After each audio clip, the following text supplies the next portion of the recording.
right. Well, we all have it. Whether you're a man or a woman, you've got estrogen in your body. But there are some positive and negative effects of that hormone. And Dr. Rob is here. He's in the house today to tell us what those are and how to balance everything out. D-Rob. Balance is a good thing in all is. things in life, and especially hormones. Yes, about hormones. I'm sure that was news to a lot of folks that both men and women have estrogen. Yes, both men and women have estrogen. It plays a very important role in our health, in particular cardiovascular health, bone health, brain health, and there are estrogen receptors all over your body in all kinds of tissue that respond to the effects of estrogen, both positive and negative. All right, let's talk about the good stuff first. Yeah, absolutely. Let's talk about the good stuff. And we have a graphic that Dominica is going to bring up for us. There we go. And this shows, I know it's a really complicated graph, but what we're looking at is the family of estrogens. And across the top we have estrone, estradiol, and estriol. Three of the estrogens that make up this family. And they all get metabolized into estrogen metabolites. Okay. Two of which are bad. On the right there, we have one that's called 16-hydroxyestrone, another one called 4-hydroxyestrone. Those are the bad ones.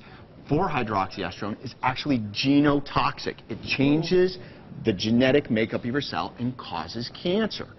And that is not one that you want your body making. You don't want that. 16-hydroxyestrone is also, it's not as bad as 4, but it also, you don't want a lot of it because it takes the alpha and beta receptors in the tissues of the cell, like the cervix, the uterus, the ovaries, the prostate, the breast, and it can make gene expression come out and change the cellular structure, which leads to cancer. Okay, so 4 and 16 are bad. Those are the ones we don't want. Number 2, though, Number is 2, good. 2-hydroxyestrone is the one we want our body to make. It's balancing. It's beneficial. It makes us feel good. It's good for our brain. It's good for our heart. It's good for our bones. It's good for sex. Pause. You gotta have the 2-hydroxyestrone. Right. So that's what you want your body to make. Now, how do you know which estrogen your body's making? Right, that's a big question. That first graphic was actually a hormone metabolite test. And that's one of the things that you should have your doctor do is, hey, I'd like to see what my hormone metabolites are. And you get this test, and you can know what kind of estrogen your body's making. Okay. Is it making the 4? Is it making the 16? The 2 that are bad that we don't want? Or is it making the 2, which is the good one? Right. So get your hormone metabolite test. But how does that manifest itself physically? Is there a telltale sign that we know, whether you're a man or a woman, that you have some type of hormonal or testosterone imbalance?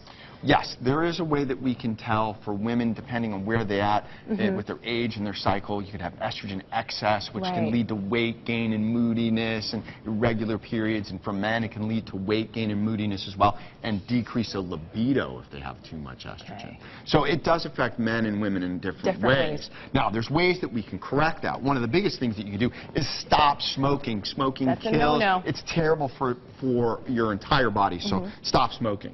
Now, what we can do is exercise. Exercise helps clear out the metabolites. It's a way to detoxify the body. But guess what? There's great vegetables that you can eat on a regular basis that help benefit your body in taking estrogen metabolism down the 2-hydroxyestrone, the healthy estrogen.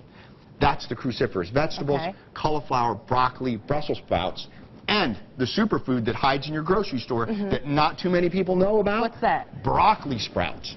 I haven't seen those in a while. Yeah, those are super healthy food that helps you metabolize estrogen down the right pathway, so you make the balancing, beneficial kinds of estrogen. Right, and with a couple seconds left, of course, if you can't get it in your diet, there's some great supplements that you can use as well. And Dr. Rob there at the Alpha Male Institute, you do that test as well, right? Oh yeah, absolutely. And quickly, men and women. A book that you have just released. It's called Low T. Yep, our new book just released yesterday called the Low T Book. You can find it at thelowtbook.com. And sales are very brisk. We sold on several different continents already just in the first 24 hours. So, well, it's all about the hormones and the estrogen and testosterone. Dr. Rob has it mastered. Thanks, Dr. Rob, and good luck with the book.